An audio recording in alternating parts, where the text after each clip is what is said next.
गोडे गुरुजींना भेटून आल्यावर मी पुन्हा वाड्याकडे परत आले. परंतु परत येताना या वाड्याबद्दल एक अनामिक भीती माझ्या मनात तयार झाली होती. जखोबा दारातच माझी वाट पाहत उभा होता. मी आत येताच माझ्या मागे त्यानं दरवाजा लावला. जाड साखळ दंडाची कडी घातली. कोनाड्यात एक भला मोठा खिळा सरकावला आणि मग भिंतीला चांगला 1.5 फूट जाडीचा अडसर सावकाश सावकाश सरकवला. मला वाटलं, केवढी ही अफाट तटबंदी. असं काय दडलंय या वाड्यात की ज्याच्या सुरक्षेसाठी इतकी तजवीज करावी लागत असेल. बराच उशीर झाला बाई, जखोबाने विचारले. काही नाही जखोबा, हिंडत होते अशीच गावात, मी त्याला सांगितलं. का कुणास ठाऊक, पण गोडे गुरुजींच्या घरी गेल्याचं मी त्याला सांगितलं नाही. किंबहुना माझ्या मनाने मला त्यावेळी तसा आदेशच दिला. एकंदर गोडे गुरुजींबद्दल माझं मत आता चांगलं झालं होतं. परंतु या वाड्याबद्दल, या वाड्यातल्या माणसांबद्दल मात्र एक रहस्यमय पटल मनावरती तयार होत होतं. औशीच्या वेळी घरात असायला हवं, जखोबा मला म्हणाला. हातपाय धुवून घ्या. वाड्यात संध्याकाळची जेवणं लवकर होतात. मी मागच्या अंगणातल्या विहिरीकडे गेले. वाड्यात सगळीकडे लहान मोठे दिवे, कंदील, स्टँड लावलेले होते. प्रकाश भरपूर नसला तरी माणसांना वावरण्यासाठी पुरेसा होता. हातपाय तोंड धुवून मी घरात आले. आमच्या घरी संध्याकाळची सांजवात लावून देवाला नमस्कार करून रामरक्षा आणि इतर काही स्तोत्र म्हणायचा प्रघात मला आठवत होतं तेव्हापासून होता. स्वयंपाकघराशेजारीच एका लहानशा खोलीत आमचा रंगीत देव्हारा होता. पूर्वी कधीतरी या वाड्यातही देवघर असावं, परंतु आता मी वाड्यातल्या देवघरात गेले तर तिथला देव्हारा रिकामा होता. भिंतीवर सुद्धा कुठे देवाचं चित्र, तसबीर, फोटो, कॅलेंडर काहीच नव्हतं. ते लोक देवमार्गाचे नाहीत. गोडे गुरुजींचे शब्द एकाएकी आठवले. मनात विचार आला, म्हणजे घरात देवही नाहीत. देवाची पितळेची, चांदीची वा सोन्याची मूर्ती, रंगीत चित्र हे संकेत आहे. आणि त्याच क्षणी मला उमगलं की या वाड्यामध्ये नास्तिकपणापेक्षा अधिक काहीतरी, अधिक भयंकर असं आहे, अधिक गंभीर काहीतरी या वाड्यात शिजतंय. मघाची भीतीची किनार आता आणखी गडद झाल्यासारखी मला वाटली. मी माझ्या खोलीत गेले. भिंतीला पाठ लावून बसले. नेहमीची स्तोत्र, रामरक्षा म्हणायला सुरुवात केली. पण आश्चर्य, मला एक ओळ ही धड म्हणता येत नव्हती. सारखी गफलत होत होती. आपण काय म्हणत आहोत हेच कळत नव्हतं. सारखे सारखे शब्द विसरायला होत होते. मागचं अक्षर आठवलं तर पुढचं अक्षर आठवत नव्हतं. साधा राम शब्द तोंडून येत नव्हता. मनातल्या विचारांवर, जिभेवर कशावरच माझा ताबा राहत नव्हता. आणि शेवटी कंटाळून तो नादच मला सोडून द्यावा लागला. जखोबा जेवायला बोलवायला येईपर्यंत मी तशीच विचार करत भिंतीला टेकून बसले होते. जेवायला आजोबा आज बरोबर होते आणि नेहमीप्रमाणे त्यांच्या पानात फक्त पोळी आणि ताक. माझ्या पानात मात्र भात, भाजी, वरण, कोशिंबीर, लिंबू, चटणी, अगदी सर्व काही वाढलं होतं. मी अधूनमधून आजोबांच्याकडे पाहत होते. रॉकेलच्या स्टँडचा पिवळसर प्रकाश त्यांच्या उभट चेहऱ्यावर पडला होता. पण त्या प्रकाशात फिकट व पिवळट दिसण्याऐवजी त्यांचा चेहरा अगदी रसरसलेला, कोणत्या तरी चेतनेने ओसंडून चाललेला दिसत होता. हा बदल, ही जागृती, ही वाढलेली लय त्यांच्या प्रत्येक हालचालीत मला जाणवत होती. आणि जेवता जेवता मध्येच एकदा त्यांची आणि माझी नजरानजर झाली. आजोबा हसले आणि म्हणाले, अगदी योग्य वेळी आलीस सविता. अगदी तुझ्या योग्य असं स्थळ माझ्या पाहण्यात आलं आहे. आणि आज रात्री 8च्या सुमाराला पाहुणे तुला पाहायला येणार आहेत. हा तर माझ्यासाठी बॉम्ब गोळाच होता. मी तर आश्चर्याने अवाकच झाले. पण आजोबा, मी तर लग्नाला होकार सुद्धा दिलेला नाही, मी कसंबसं अंसान आणून म्हणाले. त्यावर एक हात हवेत हलवत ते म्हणाले, अगं, मुली काय अशा तोंडाने पालकांना सांगतात का की आता माझ्यासाठी स्थळं पहा म्हणून? मुली वयात आल्या की पालकांनी या गोष्टी जाणून आपण होऊन सारं करायचं असतं, आणि तेच मी करतोय. तुझ्या वडिलांनंतर तुझी सगळी जबाबदारी आता माझ्यावर आहे असं मी मानतो. मी विचार करत होते की आजोबांना माझा पालक नेमलं कुणी आणि कधीपासून, पण ते वयाने किती वडील आहेत. शिवाय माझ्यावर आणि बाबांवर त्यांच्या पैशांच्या मदतीचा आणि उपकारांचा बोजा आहे. मी तर ही मदत नाकारू शकत नव्हते, आणि ते माझ्या वडिलांचे काका सुद्धा होते.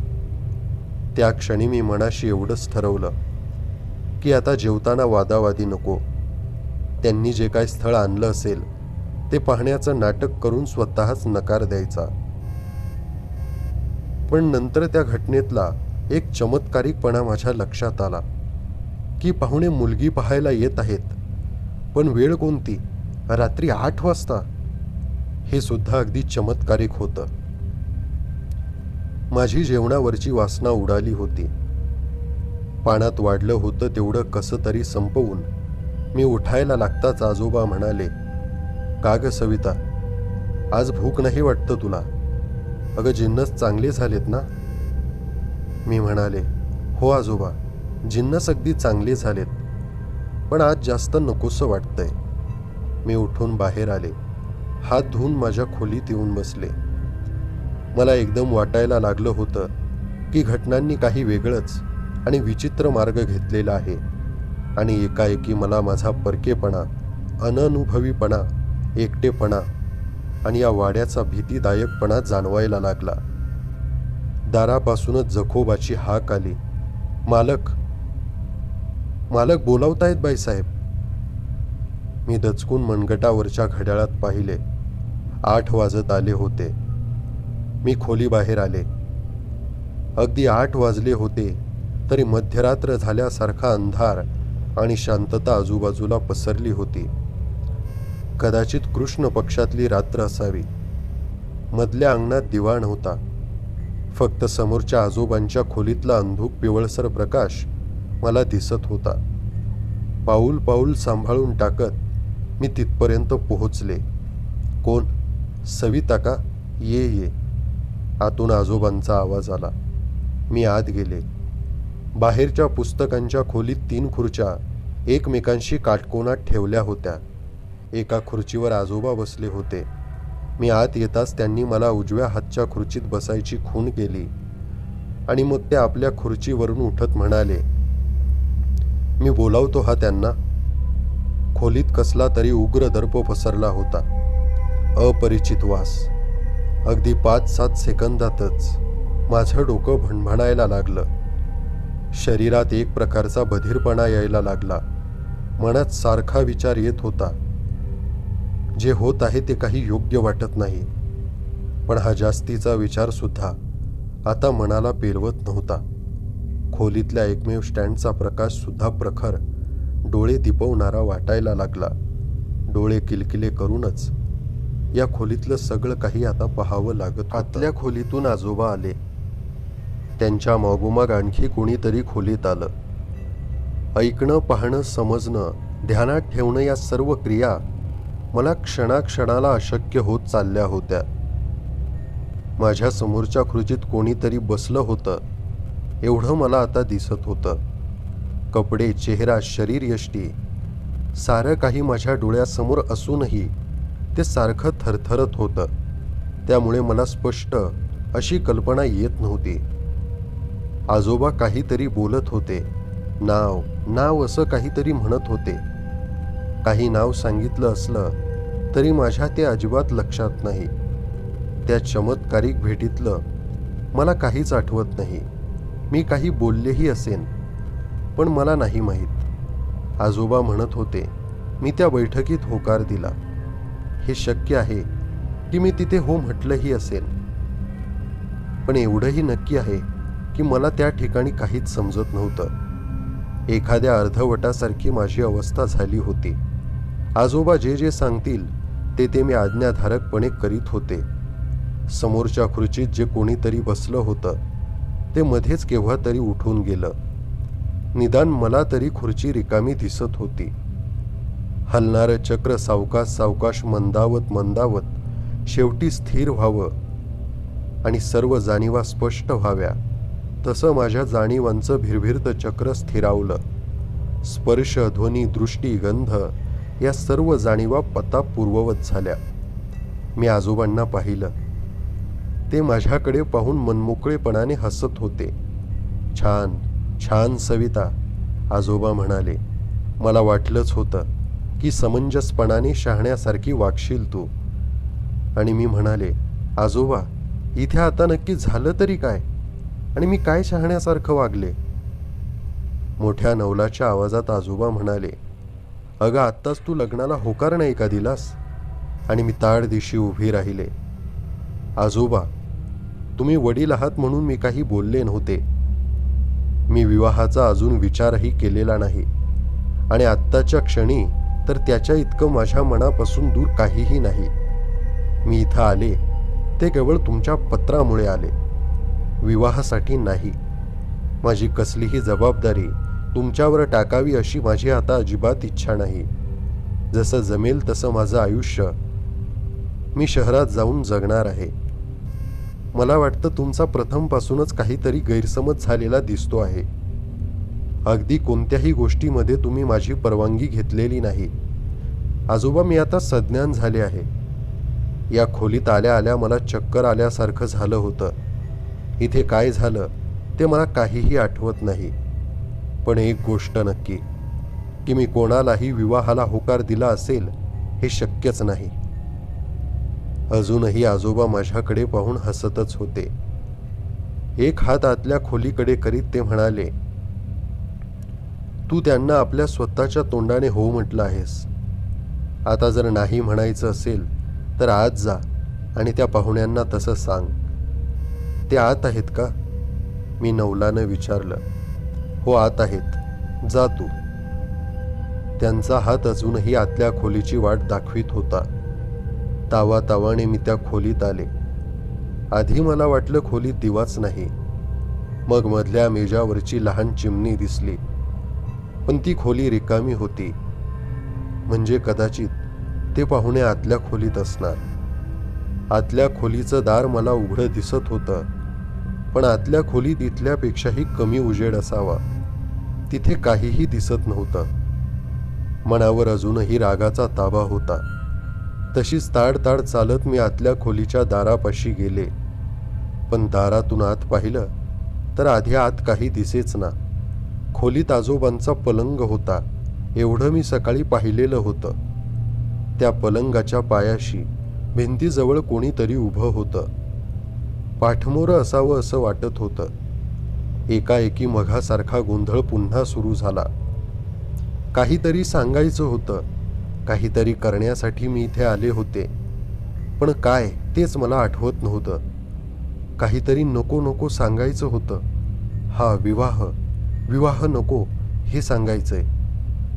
पण घसा आतून आवळल्यासारखा झाला. तोंडून शब्दच फुटेना. काहीतरी अर्धवट निरर्थक आवाज घशातून आला. त्या आवाजासरशी त्या कोपऱ्यात ते जे काही उभं होतं ते झपाट्याने वळून माझ्याकडे पाहायला लागलं. दत्त. आत्तापर्यंतच्या वाईट प्रसंगातला तो सर्वात वाईट प्रसंग असावा. दत्त, मी त्यावेळी खूप घाबरले. तिथे काय होतं ते माझं मलाच समजलं नाही, आणि आता तर तुम्हाला पटवून देणं शक्यच नाही. त्या अर्धप्रकाशाला डोळे आता सरावले होते. वाटलं अंधार असता तर फार फार बरं झालं असतं. मघाशी बाहेरच्या खोलीत आमच्याबरोबर तिसऱ्या खुर्चीत नक्की काय बसलं होतं ते मला आत्ताशी दिसलं.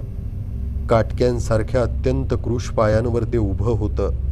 वरती चेहरा होता, पण वाटत होतं एखादा पुठ्ठा चुन्याने रंगवला आहे आणि त्यावर डोळे, नाक, तोंड, दात असं जाड रेषांनी चितारलेलं आहे. पण हा मुखवटा निर्जीवन होता. चुना फासलेल्या त्या बुरख्यातल्या तोंडांची फट रुंदावत होती. जबडा वाचत होता आणि खालचा खरखरता आवाज येत होता. काय काय नाही नाही. किंचाळत मी मागे वळले. धावत धावत बाहेरच्या खोलीत आले. आजोबा अजूनही तसेच खुर्चीत बसलेले होते. त्यांच्या समोर मी धापा टाकत उभी राहिले. गोडे गुरुजींचे शब्द आता पुन्हा एकदा आठवले. वाड्यातली माणसं देवमार्गाची नाहीत. आता त्याचा अर्थ मला काही प्रमाणात समजू लागला होता.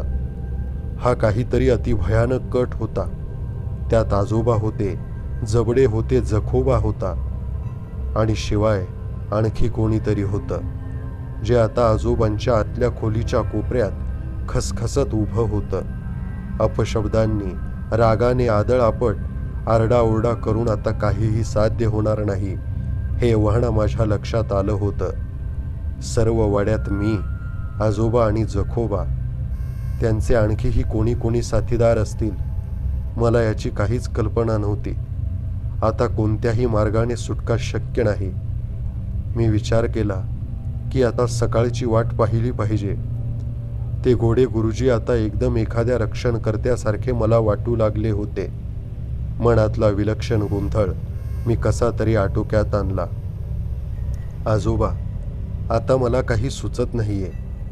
मी माझ्या खोलीत जाऊन पडते आता, मी म्हणाले आणि आजोबांच्या बोलण्याची वाट न पाहता तडक खोलीबाहेर पडले.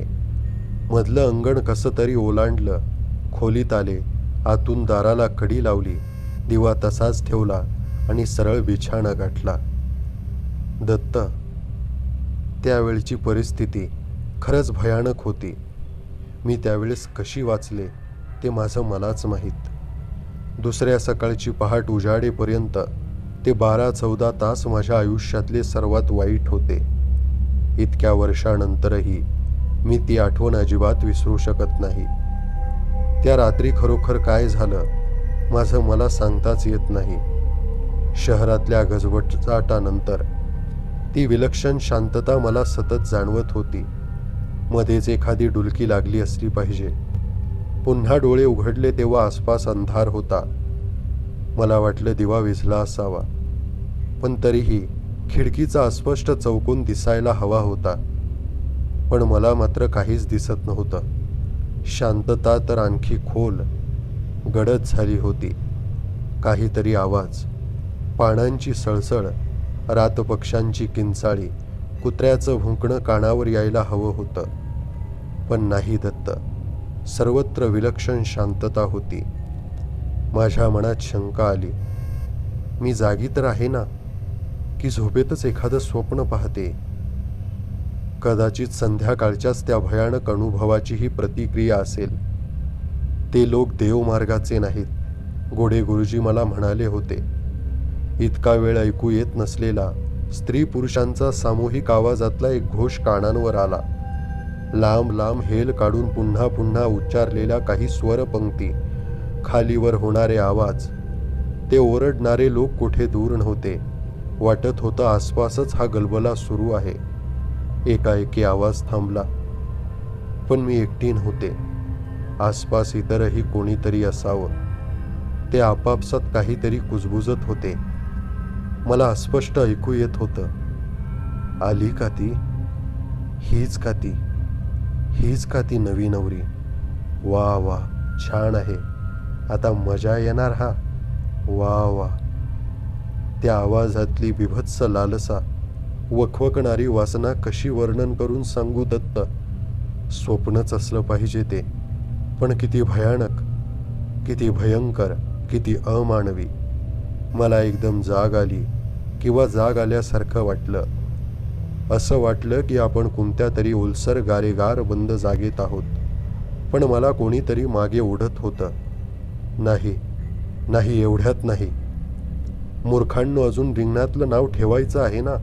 जा, तिला न्या. आजोबांचा आवाज होता हा. हे शक्य होतं. स्वप्नच ते. स्वप्नात काहीही शक्य होतं. पहाटे केव्हा तरी मला खरी जाग आली. काल रात्रीचा तो सर्व भयंकर प्रकार आठवला. मी एकदम उठून बसले. नजर माझ्या पायांकडे गेली. दत्त, त्यावेळी माझ्या पायांचे तळवे ओल्या मातीने लडबडले होते. तेच मातट डाग पलंगावरच्या चादरीवर पडले होते.